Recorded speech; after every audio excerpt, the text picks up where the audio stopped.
Okay, so here are 5 lighting tips for beginner photographers. Okay, so the first tip is not to point the center of your softbox at your subject. I don't care that it says it's double diffused and all that stuff. It generally still will put hot spots on your model. So don't point the center of your softbox at your model. What you want to do is feather it a bit, and the more you feather it, the softer the light will be.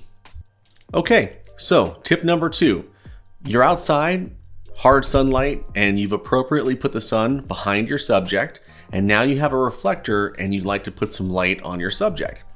Don't make the mistake of lighting your subject from below. So I don't know if you've seen many videos of people using a reflector, but a lot of times you'll see them holding it below like this, and the light kind of comes up and hits the model.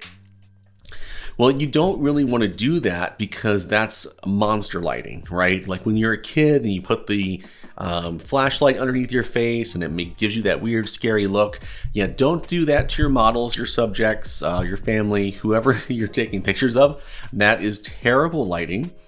What you're going to want to do is try to actually hold the reflector up high and reflect the light down onto your subject.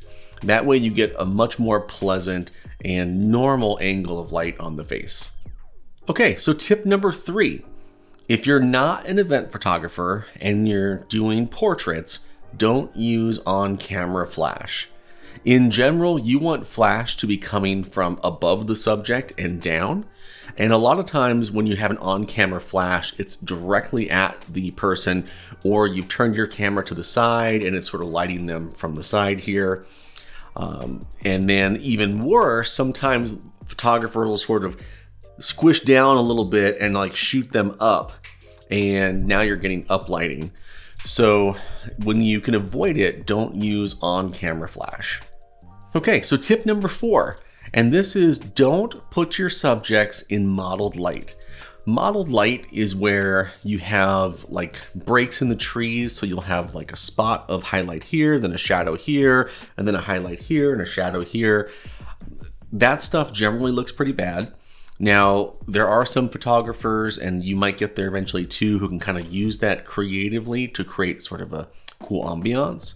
However, as a beginner, just avoid it. If you can't find the person a clear spot to either have them fully shaded or fully in the sun, just avoid that modeled light and you will thank me later, because trying to edit out that modeling effect, if you decide you hate it, is a big chore.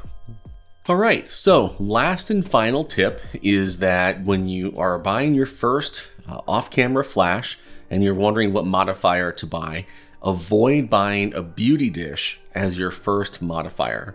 I know that it can be really tempting. It seems like a really cool modifier, and with the name beauty in it, you think it's going to make your subjects all beautiful. But I hate to tell you this, but it's actually kind of a pain to use a beauty dish when you're brand new. So don't make your life any harder than it has to be. Go ahead and go with a normal softbox, whether it's square or if it's an octabox, and if it's shallow or parabolic. Any of that stuff doesn't really matter. Just avoid using a beauty dish as your very first modifier.